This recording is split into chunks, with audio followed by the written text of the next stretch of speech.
Hello, and welcome to the Earth Chats podcast. I'm your host, Sahara. I'm an activist, writer, speaker, and listener with a passion for creating change in our world.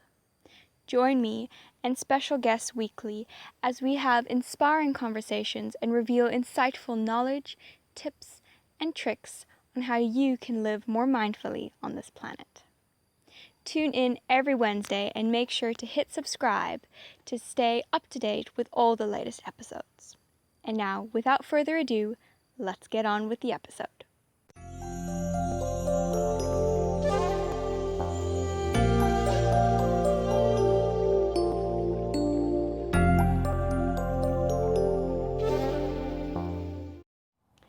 As a special gift to our listeners, BMDM Digital has created a 52-page free social media training guide that will help you ignite your social media. You can download your free copy in the link below. Please welcome our very special guest, Rhian Berning. Rhian Berning is an incredible woman. She's so inspiring. She runs many different projects and initiatives in the area, including Atlas, which is an incredible search engine, eco-search engine to be correct, for finding all things eco-friendly, planet-friendly, mindful living in the Garden Route area. Welcome to Earth Chats. Thank you very much for coming on the show today. So, you are a very busy lady. And also, doing my research on you, I'm like, wow, you've done a lot of different things. So it'd be great if you could just start off, tell us a little bit about yourself and how it all began and what you've kind of been doing over the last couple of years. So my name is Rhian and I grew up here on the Garden Route. And I had such a deep connection with nature because of where I grew up.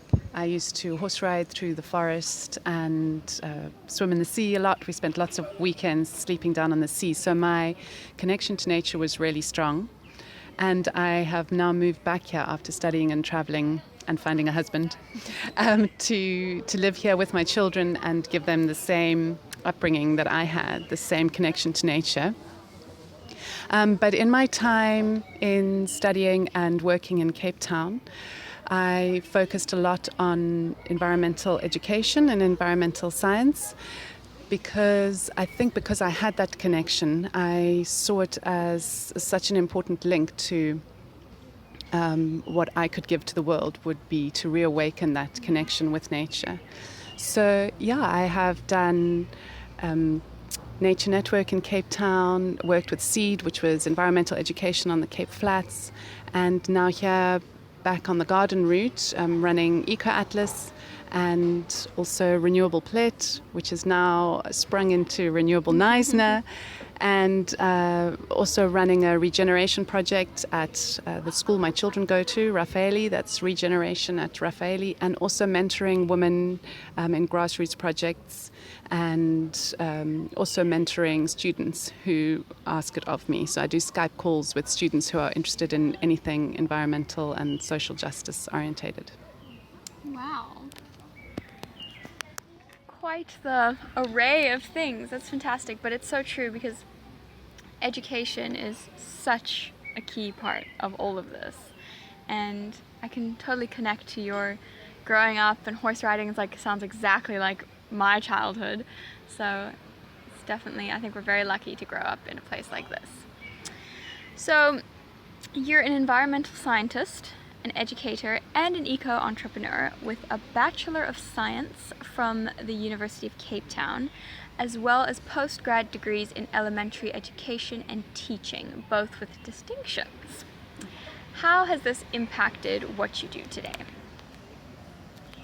So I loved university. It was mind-opening. I loved that I could ask questions and discover new knowledge.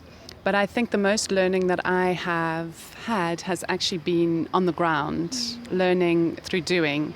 So in setting up a non-profit organization with Lee Brown at the age of 23 in Cape Town, in a little back dingy dark room, an observatory, under the umbrella of an old organization called Abalimi Bezekaya. It was just the two of us and my laptop, and we got funding from the Shuttleworth Foundation. We didn't know what we were doing, and we just jumped in the deep end, and then actually working in the Cape Flats, discovering which plants, indigenous plants, would be best to grow windbreaks for the food gardens, which vegetables and how to grow them would be best, and interacting with the teachers and the children.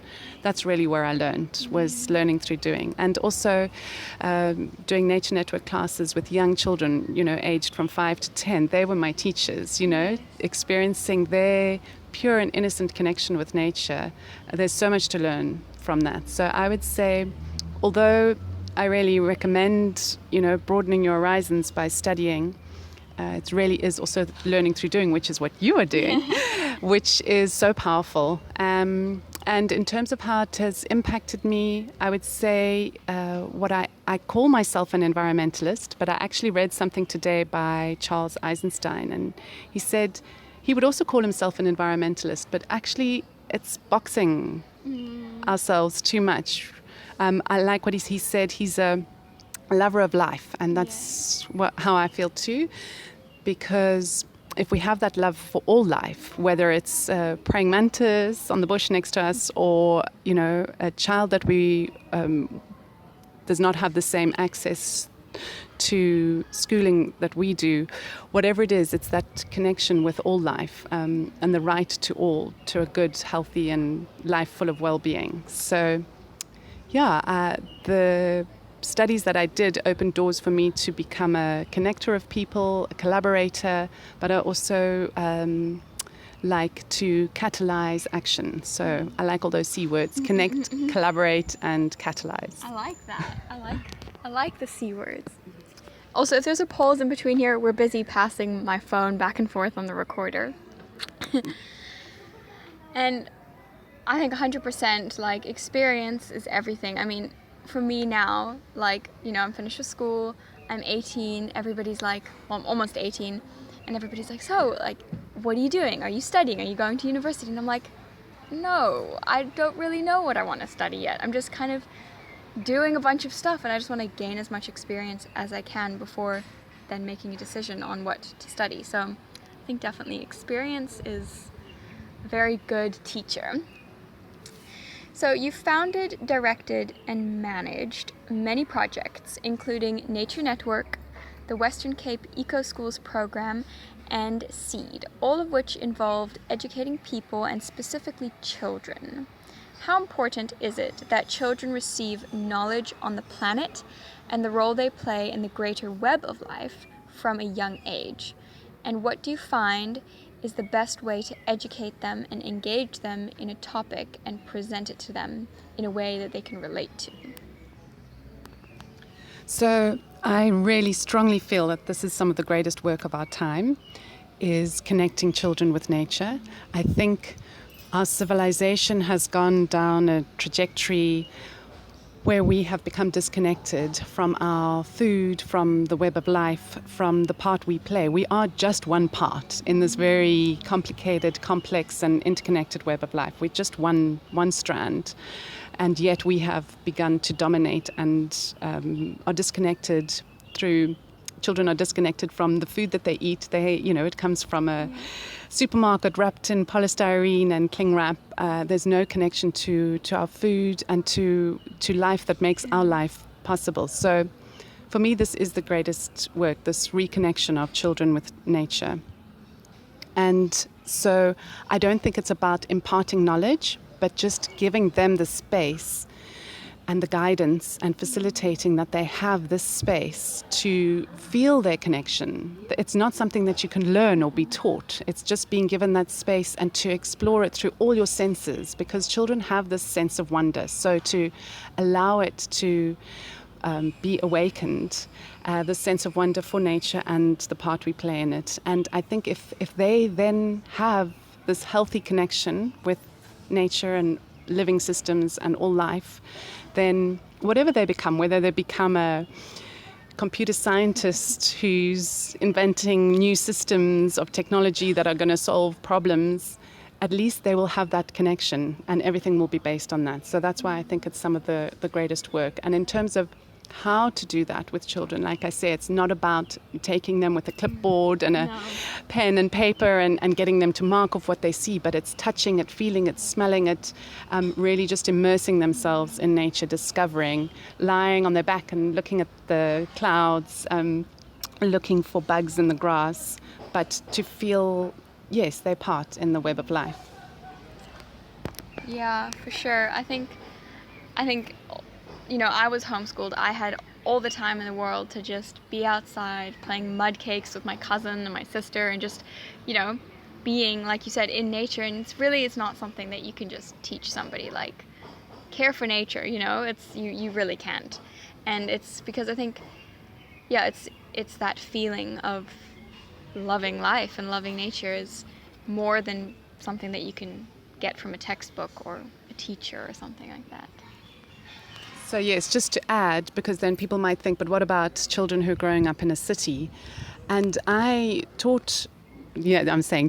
facilitated, I guided nature network classes in a city, and it's incredible what you can find. You can have a tarmac playground with just one tree, and you will find incredible things. We found ladybirds' eggs with the little ladybird cocoons developing. Nature is at your fingertips. It's not something that you have to go to. It's about growing lettuce on a windowsill. It's just about connecting to the cycle of life. Yes. That's beautiful. Lovely. So, Eco-Atlas is one of your main current initiatives. Can you tell us a little bit about it and how it works? Okay, so after I had my own children and I wasn't actively facilitating nature network classes, because I was facilitating my own children, babies and nappies and food and all of that. So I then came up with the concept of Eco-Atlas, which is actually more about educating adults, because I felt like, yes, this connection with children is really important, and I do continue with my own children and other programs, but we kind of need to fast track this because things are getting a little bit out of control in terms of the ecological and climate crisis. So Eco-Atlas is an online platform that empowers active citizens to vote with their daily choices by giving you information you need to find out who is actually doing good for people and planet. So restaurants that are serving local organic vegetables, upskilling their staff, recycling, or even better, going zero waste. Yeah. Those are the restaurants we need to be supporting. So it allows you to find businesses and products to support and to go to based on the good that they're actually doing for people and planet. And that way we vote with our choices and we are empowered to create change on a daily basis. No, as a consumer, you have, all the power to kind of make the choices and make your vote. But it's, a lot of the time you don't know who is actually, what's going on behind the scenes and who's actually doing something right for, like you said, the people on the planet. So it's definitely being able to have something like that is so helpful, such a helpful tool. I also actually just wanted to ask you a little bit then about your Renewable Plate, because those of you that have listened have probably heard my episode with Rob Hill from Renewable Naisna. Now, Renewable Naisna is an initiative that we kind of started branching off of Renewable Plate. So if you could just kind of talk about Renewable Plate a little bit and what it kind of stands for, and what we will then be working towards as Renewable Naisna. So Renewable Plate is a campaign that incentivizes, supports and celebrates businesses that are reducing their waste to landfill and also creating local opportunities through circular economies, so turning waste into worth. And we are facing a waste crisis in South Africa. We're running out of landfill space, and we have become a throwaway society with a big focus on single-use items. So the whole idea is to refuse where you can and reduce your use of single-use items, and then obviously recycling is one element, but also very much reusing. And then the last R, for those who know all the R's, is to rot, which would be the organic matter. So also taking the organic matter out of the waste stream. So because landfills are they have no purpose. In nature there is no such thing as waste. So everything is cycled back into the nutrient cycle. And we've created this concept of waste. So what Renewable Plate does is that it recognizes and supports and incentivizes these businesses to drop single-use plastics like plastic bags, polystyrene takeaway containers, plastic straws, everything that's going into landfill but also landing up in the ocean and on the streets and affecting our living systems. And so we rather tell the good news stories of those who are doing all of these things and dropping all of these single-use items. And then we also encourage people to look at circular systems like separating out the kitchen waste and sending it to pig farms or chicken farms, or putting it in a bokashi bin, or looking at composting options, whatever it might be. And it's a campaign that allows a whole lot of different organizations to work together and collaborate, because I think collaboration is key. Oh, it is so key, yes. And we are facing some crises, and so if we don't collaborate, we're not going to make it out of this. So about bringing together, everyone's got their skills. So there's Keep Plate Clean, there's the Nature's Valley Trust. There are people working on the ground in different ways, but how can we all work together towards the same goals? Nice. Yeah, I mean, I think, we get so used to kind of living in our own little worlds, doing our own little things, thinking our own thoughts. But like when you actually go out and you realize there's a lot of other people thinking the same as you, and that, by collaborating, we're so much more powerful as well, because we're all then standing with a similar message together. That's very, very, very cool. And I'm really excited that we can hopefully bring it to Knysna as well, because there's so many amazing things happening in Platt, and we need to create some of that on this side as well. So, Eco Atlas empowers and challenges people, companies, and businesses to make smarter and more conscious choices for the planet and for the people. And it does this in a way that appeals to people and society. Do you think that if a larger portion of the knowledge and information surrounding environmental issues was made more accessible to the everyday human, we would see positive change at a quicker rate? I definitely think so. I think knowledge is power. And I think in this day of technology and the internet, that we have knowledge at our fingertips at any point. We can Google anything. Mm-hmm. When I was growing up, there was no Google. Mm-hmm. And I see how dependent my children are on it, to ask anything. Oh, just ask Google. So we have all this knowledge, and yet we don't know which knowledge to trust. Yeah. So we are also in a country where there's a lot of corruption and things that we don't know what to trust and what not to trust. So what I think is really important is transparent information that you can trust. So transparent information is very powerful. And then how we activate that through making informed choices. I think people are feeling a bit fearful, and either fearful or in denial about how our news feeds are streaming with all this negative news about climate change and ecological crises and waste and plastic, and then people start feeling a bit powerless. What can I do? So it's about having that transparent information so you can make informed and conscious choices, and then vote with the choices that you make every day. And every day we make small and different and better choices, and together all those choices added together becomes a mass movement, and we can create change from the ground up instead of having to wait for governments to put systems in place. Yeah, I think, it's so hard nowadays, like you said, with having information that you can trust, and then, once you have that information, what do you do with that information? So it's, learning to kind of, find the information, and by making it more accessible and, transparent, like you said, then we can learn this information, and then, it would be fantastic to have, people that can kind of help you and guide you with, the choices that you can make and the things that you can do. So having things like Eco Atlas and Renewable Plate and stuff is all like helping people with that, which is fantastic. I'm quickly interrupting this episode to bring you a little message from our amazing sponsors who've made this episode possible. I live in the beautiful town of Neisner in the Garden Route, and I want to invite everyone to visit this fantastic part of our country.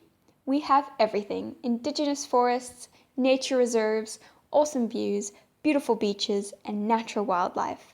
Come for a dream vacation. Oh, and I almost forgot. Neisner has some of the best restaurants you will find anywhere. Follow us on Instagram at @visitgardenroute, where we will introduce you to our fantastic and favorite people, places, and things to visit. This is us on Instagram at visitgardenroute. And now, without further ado, let's get on with the rest of the episode. So let's change it up a bit and talk about your beautiful home, which has quite the story. In 2017, your home was burned to the ground in the raging fires that swept through the area. Can you tell us a bit on the whole experience and how you've now gone on to rebuild your home, but with the earth in mind? So our home burnt down in the first round of fires in 2017, 3 months before the June fires that engulfed Neisner and Platte and devastated the area. And it was a very similar kind of firestorm, but on a smaller scale with these raging winds, and we only managed to evacuate just in time with our animals and my children, of course, and a few photo albums and my hard drive with more photos. Photos was my priority, so just a few sentimental items that we managed to get, but we lost everything. And it really is the most devastating feeling when you have lost your home. And there are so many of us now in the Neisner and Platte area who have experienced this. But why it is devastating and why people who haven't lost their home find it difficult to understand is because it's like having your whole world, your carpet pulled out from under your feet, because you really don't know where to be or what to do. So you go to quite a dark place. And as a family we did, but we started to see ourselves more as kind of seeds underground and learned from the fynbos, because fynbos needs to burn to regenerate and to germinate. So once we had mourned and kind of risen out of that very dark place, we had to start seeing this as a clean and blank and very black slate. Our home was obviously all black and burnt, but the fynbos all around us was just like this black moon landscape. So to see that as a clean slate to start from, and as an environmentalist, I wanted to see it as a chance to do things differently. So although we had lived with rainwater and very simply, I wanted to see how we could do better and learn from the experience. But of course there was a time limit because I had to put a roof over my children's heads. So it was all quite rushed. And it was very interesting that there wasn't as much information on green building as I would have thought. So there were a lot of research was involved, and it was a very exciting and creative project. And one of the big things again was waste. You know, there's when your home burns down, it's just a mountain of rubble and you don't know where to start. And I didn't for months. I just left this mountain of rubble, but slowly we started sorting it, and separating is so important. So we took out all the broken porcelain to use for mosaicing. We separated out all the metal to be recycled. We took all the glass to be recycled, and then we started cleaning up the bricks so that we could reuse those in the building. So to instead of seeing waste as something to just be thrown away, but where are the opportunities? We took burnt trees. There was an incredible, beautiful milkwood that burnt behind our house and didn't come back to life. Some did, which was amazing, but this one didn't come back to life. So we actually used that as a feature in our home with balustrades and toilet roll holders and towel holders and all sorts of things. So to see the opportunities and learn from nature, because nature is not a line in the sand, this dead end, which it felt like. It's cyclical, so where can the new growth come from? So now our home is completely off-grid. We're on solar power, rainwater. We recycle all our water back into the growing of food, and we are incredibly grateful. We have bounced back just like the fynbos and the forest has around us. Wow, it's such an amazing story. And actually last year, during the Green Pop Eden Festival of Action, we had a tour of your house, and your property, and it is beautiful. Like, you used all the old burnt bricks as well in a wall, and I remember seeing there's like the tree in the wall as well. It's a beautiful house, you guys. It's really beautiful. And you also have like a lot like of permaculture and stuff in terms of regenerating the land and doing all that kind of stuff.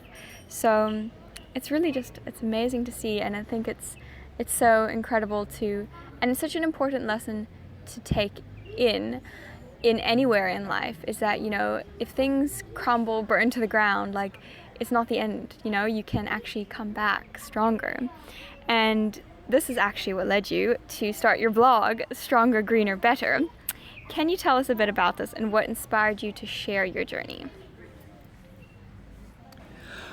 Well, especially when the June fires came, and there were all these people who had now lost their homes, and I was 3 months ahead of everybody. I saw this as such an opportunity to share our journey in what we had learnt, and how we were using these resources that others would see as rubbish, and how we could really minimize our impact on the earth by going off grid and seeing, you know, how we could build differently. One of the biggest lessons I learned was from a green architect who said it's not only about how you build, but it's about the long-term maintenance of your home. So if you build a home that then needs to be painted every few years, or you needs a lot of maintenance and upkeep, that has a toll on the earth. So we also looked at the long-term maintenance, which is why we didn't paint the outside of our house. And so we just bag washed it. And so the blog was about sharing the journey. A lot of poetry also came after the fire. It's interesting how fire seems to crack you open with all this creativity that comes out. So it was also a way of me processing what had happened. So I shared poetry, and also, yes, the journey with regrowing the vegetable garden, the permaculture, the incredible way that the community held us, sharing the stories of what we learnt. And so it continues, because there are fires all around the world. And not only that, we need to learn to not only if our house has been burnt, but to live in a regenerative way. Yes, for sure.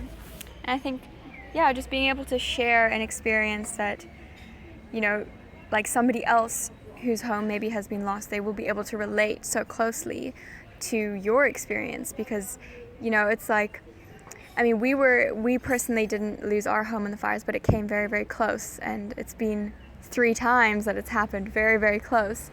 And every time we've just been so grateful that, you know, everything's been fine. We haven't lost our homes, but I mean, I've had very close friends who have lost their homes, and it's a very weird experience that suddenly everything's completely gone. And like the most random thing, like I remember my friend was like, oh, I was gonna wear this shirt, but I realized that I don't have it anymore. And it's, you know, it's like those weird little things. Like, I think people often think like, oh wow, your house, but like then when you actually think about all those little things, it's like, or like that book that you wanted to read, or, you know. So I think sharing an experience like that, and then also the lessons and the knowledge that you gained, is beautiful and so inspiring.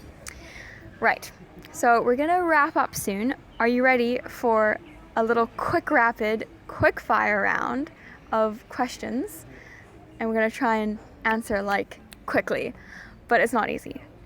So what does the typical day in the life of Rhian Berning look like? So I have to admit, I'm not a morning person. So I do struggle to get out of bed in the morning. But when I do, my focus is, of course, on my children and getting them healthy lunches packed for school and getting them off to school, calm and centered. And once that's happened, then I like to go into my vegetable garden. When the dew's still there, it's still all a bit sparkly and fresh, and pick some greenery to make a green juice. I don't always do that, but that's my ideal day. And then, yes, it's off to my computer to connect and collaborate and catalyze. It's either at my computer looking at the regrown milkwood tree out my window, or in meetings such as this. And then my afternoon I dedicate again to my children, to whatever they are doing. And the evening ends with a walk through the fynbos with my dogs and my children, if they'll come. They used to when they were little. I have to convince them these days. And then back into the vegetable garden to pick whatever's growing for a healthy supper. And then some family time before bed. Sounds like a lovely, well-rounded day. We also, every evening, we take our goats for a walk around the property. Also, with all the dogs and the goats, and like, I live on a property with my whole family, so I pass my grandparents walking this way, then you pass my aunt, and it's just like little traffic on the road in the evenings. Community. Yes. So what is one of the biggest lessons that you've learned, and it doesn't have to be career related? So I would say that fire was my biggest lesson, and it was about our attachment to material possessions. I was a very sentimental person, but also because I knew the story from each item. It was a wedding present, or it was from my grandmother, or it was from some person that gave it to me on my travel. So when I picked it up, it took me to that place or to that person. And so to lose that history and all that story was really hard. But they are just things. And so we are so attached to our material possessions. And what I learned was that it's not about that. What is most important, love doesn't burn. And your family is not as much as you would like it to be in a home. Your family is not your home. Your family is the love and the connection you have. And you will have that wherever you are. But at the same time, we all do need a home and a habitat, and there are many people in South Africa who don't have homes resilient to fire and resilient to climate change. There are also many creatures, animals, insects that are losing their homes due to destruction for agriculture and palm oil or whatever it might be. So to also recognize that we all have the right and deserve a good home. Yes, it's true. We do. Sometimes we put more value to a materialistic thing than to something that is actually, in the end, more meaningful. I think definitely having an experience like that will put you in touch with those kinds of things. And I think slowly people are realizing that, it might not be the things that you got or the things that you have, but it's, the relationships that you have and the experiences that you've had. So I think make sure you have lots of good experiences and good relationships. Yes. On the top of your head, what are 3 things you're grateful for in this moment? So I am grateful for the clean air and clean water and access to forest and ocean that we have here on the garden route. I am grateful for the youth that are taking action, like you, who are investigating and asking questions and catalyzing and marching on the streets. I'm very grateful for that. And I am also grateful... What is the third thing that I'm grateful for? I'm grateful that I'm able to do the work that I'm passionate about. I think I'm very lucky because many people do work that they don't feel connected to, but I can put my heart and soul into my work and feel like I am making a positive contribution. Lovely. So, if we had one day to save the planet, what 3 things would we need to do? I think the number one priority is reconnect with nature. We are nature. It's not something separate to us. So to reconnect the disconnect that we have. Because if we have that connection, if we feel that connection, if we are conscious of our place in the web of life and we have a love and empathy for all life and all living systems and all living creatures, then every decision we make will be based on that. We will not be able to continue the path of destruction that we are on at the moment. So reconnect is number one for me. And then look at renew and renewable, so circular economies, so seeing life and economies as more circular, that whatever we do must have a purpose and go back into the system. There should be no such concept as waste on any level. And the third thing would be to regenerate. We have had a major impact on species, both animal and plant, and so we need to work at regenerating through regenerative agriculture that is pesticide-free and insecticide-free and no-till, so not disturbing the soil and the microbes in the soil. So healthy soil is so important. So how can we regenerate but also protect biodiversity? Biodiversity is the key to life on this planet. And so anything that is negatively affecting biodiversity is problematic. So biodiversity, restore and regenerate is key.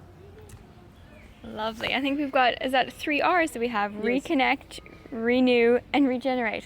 Love it. Right. Last question, or almost our last question. What piece of advice or actionable step can you give our listeners, I said readers almost because I'm so used to doing blog posts, give to our listeners to help them reduce their impacts on the planet? We need to think circular. So whatever you do and whatever you buy, you need to think, where has it come from and where is it going to go once it's left your hands? Because there is, as I've said, no such thing as away or throwaway. And there are all kinds of people and living systems that are impacted in the production of the things that we use and the way that we live. So the water, the air, the products that we use, where do they come from and where are they going? So thinking circular and then applying that to all our everyday choices. If we can do that, I think we can really live more in harmony and in a balanced way within this incredible rare gift of life on this little blue planet in the middle of a universe where we don't even know if there's any other life. So yes. Yes, I think, I mean, even if you look at nature, I mean, it's one big circle. So really, why are we working in a straight line? We need to be going circular. Right. To finish off, how can people find and connect with you and the work that you do? So yes, I love to connect, and I love to connect with people and then connect people with people who will help them along their path of what they want to achieve. So you can connect with me on Instagram. It's eco_atlas, and on Facebook, also eco-atlas. And those are the two that I'm most active on. Or go to www.ecoatlas.co.za. We've got a beautiful, brand new, renovated website that's coming in March, in the next month. So and there's going to be all kinds of ways to interact and get involved and pay it forward on there. But of course, all the information to allow you to vote with your choices. So you can find places, recommend places, review places. So I'm very excited about that. So but go to www.ecoatlas.co.za. That's the hub to go to.